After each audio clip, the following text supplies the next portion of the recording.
اس کتاب کا اتارا جانا اللہ کی طرف سے ہے جو غالب ہے، حکمت والا ہے۔ اے پیغمبر، ہم نے یہ کتاب تمہاری طرف سچائی کے ساتھ نازل کی ہے، تو اللہ کی عبادت کرو، یعنی اس کی عبادت کو شرک سے خالص کر کے۔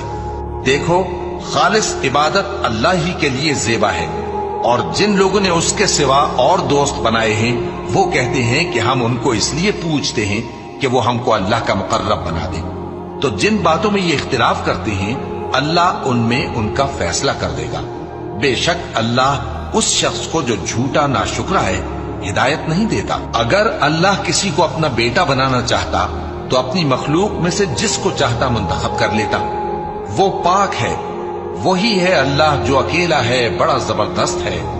اسی نے آسمانوں اور زمین کو تدبیر کے ساتھ پیدا کیا ہے، اور وہی رات کو دن پر لپیٹتا اور دن کو رات پر لپیٹتا ہے، اور اسی نے سورج اور چاند کو کام میں لگا رکھا ہے، سب ایک وقت مقرر تک چلتے رہیں گے۔ دیکھو، وہی غالب ہے، بخشنے والا ہے۔